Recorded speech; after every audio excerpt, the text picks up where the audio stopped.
एक तरफ पाकिस्तान ने कहा है कि वो बांग्लादेश की हर तरह से मदद करेगा, तो दूसरी तरफ अफगानिस्तान और भारत के दरमियान रिश्ता मजबूत होता नजर आ रहा है। भारत और अफगानिस्तान के बीच बढ़ती गर्माहट से पाकिस्तान को खासी जलन हो सकती है। खुद ही कंगाल रहा पाकिस्तान बांग्लादेश की कैसी मदद कर पाएगा, और भारत और अफगानिस्तान में किस तरह नजदीकियां बढ़ रही हैं, इस पर करेंगे आज बात। यह है आवाज द वॉइस और आप देखना शुरू कर चुके हैं द मंजीत ठाकुर शो। हाल ही में अफगानिस्तान की हुकूमत पर काबिज तालिबान से भारत के हाई लेवल डेलीगेशन ने मुलाकात की है। भारत के विदेश सचिव विक्रम मिस्री ने दुबई में अफगानिस्तान के विदेश मंत्री आमिर खान से मुलाकात की। भारत के विदेश मंत्री ने बताया कि भारत की सुरक्षा को लेकर तालिबान में संवेदनशीलता जाहिर की है। भारत और तालिबान के दरमियान मुलाकात ऐसे वक्त हुई है जब अफगानिस्तान और पाकिस्तान के दरमियान तनाव है और डूरंड रेखा पर दोनों के बीच लड़ाई जैसी स्थिति है, और अफगानिस्तान के सैनिकों ने पाकिस्तान की कुछ चौकियों पर कब्जा कर लिया था और कुछ दिन पहले 19 पाकिस्तानी सैनिक मौत के घाट उतार दिए थे।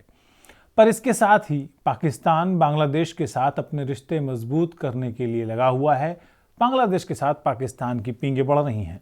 ऐसे में भारत और तालिबान का साथ आना पाकिस्तान की चिंता बढ़ा सकता है। पाकिस्तानी मीडिया में कहा जा रहा है कि पिछले साल अगस्त महीने में बांग्लादेश से भारत समर्थक सरकार के हटने के बाद पाकिस्तान और बांग्लादेश की करीबी बढ़ रही है। 2012 के बाद बांग्लादेश में किसी भी पाकिस्तानी विदेश मंत्री का ये पहला दौरा होगा। पिछले गुरुवार को डार ने एक प्रेस कॉन्फ्रेंस में कहा था कि बांग्लादेश के विदेश मंत्री के आमंत्रण पर वो अगले महीने फरवरी में दौरा करेंगे।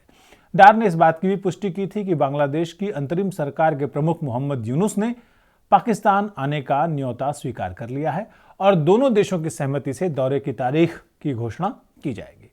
डार ने प्रेस कॉन्फ्रेंस में यह भी कहा था कि पाकिस्तान बांग्लादेश को हर संभव मदद करेगा। हालांकि पाकिस्तान से बांग्लादेश ने किसी भी तरह की मदद मांगी नहीं है।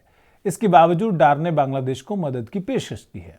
डार की पेशकश पर सवाल उठ रहे हैं। लोग कह रहे हैं कि पाकिस्तान की तुलना में बांग्लादेश के पास विदेशी मुद्रा का भंडार ज्यादा है, आर्थिक वृद्धि दर की जो रफ्तार है वो ज्यादा है, निर्यात ज्यादा है, तो मदद क्या मिलेगी। भारत में पाकिस्तान के उच्चायुक्त रहे अब्दुल बासित ने पाकिस्तान के एक न्यूज चैनल एबीएन से बात करते हुए कहा है कि उन्हें लगता है कि पाकिस्तान अफगानिस्तान वाली गलती बांग्लादेश में ना करे।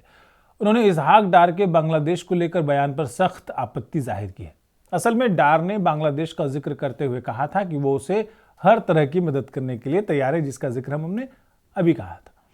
मदद करने के लिए तैयार हैं जैसी भाषा को डिप्लोमेसी में खुद को सुपीरियर दिखाने के रूप में देखा जाता है।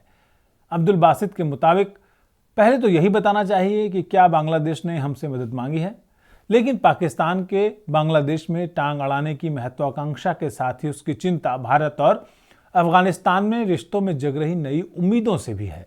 असल में भारत और अफगानिस्तान के बीच दुबई में हुई बातचीत के बाद विदेश मंत्रालय के प्रवक्ता रणधीर जायसवाल ने कहा कि दोनों पक्षों ने अफगानिस्तान को दी जा रही मानवीय मदद, द्विपक्षीय मुद्दों और इलाके में सुरक्षा की हालत पर चर्चा की है। भारत ने अफगान लोगों को मानवीय और विकास कार्यों में मदद देना जारी रखने की अपनी प्रतिबद्धता दोहराई है। चाबहार बंदरगाह के जरिए कारोबार को बढ़ावा देने की सहमति दी। भारत देश में स्वास्थ्य और शरणार्थियों के पुनर्वास के लिए भी अपना सपोर्ट देगा। देश में मतलब अफगानिस्तान में। और चाबहार पोर्ट ईरान में है, जिसके साथ भारत का समझौता हुआ है। भारत और अफगानिस्तान के रिश्ते लंबे वक्त से अच्छे रहे हैं। भारत ने अफगानिस्तान में विकास की परियोजनाओं पर काम किया है। भारत ने वहां की संसद समेत कई सरकारी इमारतें भी बनाई हैं। साल 2021 में जब तालिबान ने अफगानिस्तान पर कब्जा किया था, तब भारत ने यहां अपना दूतावास बंद कर दिया था। दुनिया के कई दूसरे देशों की तरह ही भारत ने भी तालिबान को मान्यता नहीं दी है, लेकिन इस मुलाकात के बाद ये माना जा रहा है कि दोनों करीब आ सकते हैं। दुबई में हुई बातचीत में दोनों देशों के बीच क्रिकेट को बढ़ाने की बातचीत हुई है। भारत लंबे वक्त से क्रिकेट के खेल को अफगानिस्तान में सहयोग करके बढ़ावा देता रहा है। भारत और अफगानिस्तान ने एक दूसरे से संपर्क बनाए रखने और दीगर स्तरों पर बातचीत जारी रखने पर सहमति जताई है। भारत ने अफगानिस्तान की काफ़ी मदद की है, यह आप सबको पता है। भारत ने अफगानिस्तान को गेहूं, दवा, भूकंप से बचाने वाली सामग्रियां, पोलियो डोज, कोविड वैक्सीन और कई चीज़ें भेजी हैं। बेशक आने वाले वक्त में ये तो तय है कि बांग्लादेश में पाकिस्तान की दाल नहीं गलने वाली है, लेकिन भारत और अफगानिस्तान में बढ़ती नज़दीकियों से उसके घर काफ़ी धुआं उठने वाला है। आज के वीडियो में इतना ही, फिर मिलते हैं नए विषय पर नई बात के साथ। दीजिए विदा मुझे यानी मंजीत ठाकुर को और हमारी पूरी टीम को। नमस्कार।